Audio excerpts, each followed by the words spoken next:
બનાસકાંઠામાં દુલાભાઈ ખાગડા સહિત અન્ય ખેડૂત આગેવાનની વહેલી સવારે એમના ફાર્મ હાઉસ પરથી કરાઈ અટકાયત। બનાસકાંઠાના દિયોદરના સણાદર મુકામે ગૃહમંત્રી અમિત શાહની સભા પહેલા જિલ્લાના ખેડૂત આગેવાનની અટકાયત કરવામાં આવી હતી। વહેલી સવારે આગળતા પોલીસ દ્વારા જિલ્લા પ્રમુખ દુલાભાઈ ખાગડા તેમજ મહામંત્રી વક્તાભાઈ તેમજ પાલનપુરથી જિલ્લા મહામંત્રી ભરતભાઈ તેમજ વાવથી રામસિંહ રાજપૂત તેમજ ધાનેરાથી વીકે કાગ અને ધાનેરા તાલુકાના પ્રમુખ શંકરભાઈ વાગડાની વહેલી સવારે અટકાયત કરવામાં આવી હતી। ખેડૂતના પડતર પ્રશ્નો જેમાં ખેડૂતોને પોષણ સંભાવ માટે રિપોર્ટ અનુસાર ટેકાના ભાવથી મળી રહે અને ખેડૂતોને સંપૂર્ણ કરજમાંથી મુક્તિ માટેની મુખ્ય માંગણી લઈને કાર્યક્રમ આપતા પહેલા પોલીસ દ્વારા અટકાયત કરવામાં આવી હતી। વધુમાં દુલાભાઈ ખાગડાએ જણાવ્યું હતું કે સરકાર ખેડૂતોથી ડરી રહી છે, એટલે ખેડૂત આગેવાનોને પોલીસને આગળ કરી નજરકેદ કરી કાર્યક્રમ કરવા પડે છે। કેન્દ્ર સરકાર ઉદ્યોગપતિઓના લાખો કરોડો રૂપિયા માફ થતા હોય તો એ જ નિયમથી ખેડૂતોને જોઈએ।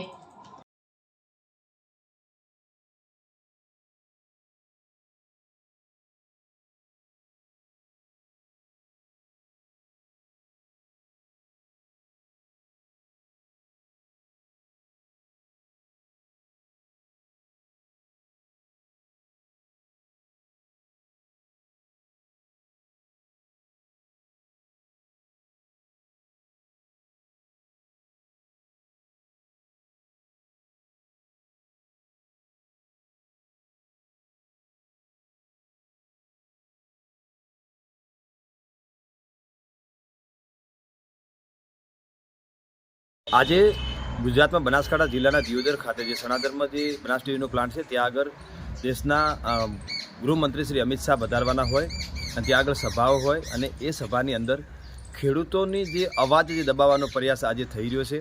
ગઈ રાત્રેથી ક્યાંક વહેલી સવારે અમારા જે બનાસકાંઠા જિલ્લાના ખેડૂત આગેવાનો હતા એ ખેડૂત આગેવાનોની વહેલી સવારે અટકાયત કરવામાં આવી છે। ગઈકાલેથી નજરકેદ કરવામાં આવ્યા છે, કારણ કે અમારી મુખ્ય માગણીઓ શું છે? અમારી વ્યાજબી માગણીઓ એ જ છે કે જે ખેત પેદાશો છે, ખેડૂત ખેત પેદાશ રાત દિવસ મહેનત કરીને કરી રહ્યો છે, જે અન્ન ઉત્પન્ન કરી રહ્યો છે, એને પોષણક્ષમ ભાવ મળે, જે C2+50 સ્વામિનાથન રિપોર્ટ અનુસાર અમને ભાવ આપવામાં આવે, પ્લસ બીજું અમારું જે ઋણ મુક્તિ ખેડૂતને સંપૂર્ણ એ ઋણમાંથી મુક્ત કરે, દેવામાંથી મુક્ત કરે, એ અમારી મુખ્ય માગણીઓ છે। જો આ દેશની અંદર લાખો કરોડો રૂપિયા ઉદ્યોગપતિઓના માફ થતા હોય તો એ જ નિયમથી ખેડૂતોના પણ માફ થવા જોઈએ। તો સરકાર આ વાતને ધ્યાનમાં ન લેતા ખેડૂત આગેવાનો ઉપર પોલીસને આગળ કરી દમન કરી અને એમને નજરકેદ કરવામાં આવે છે, જેના થકી એમનો કાર્યક્રમ સફળ થાય। પરંતુ અમારો એક માગણીઓ જ્યાં સુધી નહીં સંતોષાય ત્યાં સુધી અમે અમારી લડાઈ ચાલુ રહેશે અને આવનારી 2024ની વિધાનસભાની ચૂંટણીની અંદર જો ખેડૂત સરકારને વિનંતી કરીએ છીએ કે એ ચૂંટણી પહેલાં અમારા જે કર્જા મુક્તિ છે એ કરીને આપવામાં આવે, અન્યથા એ ચૂંટણીઓના પરિણામની અંદર કંઈક મોટા ફેરફારો થશે એ ચોક્કસ છે।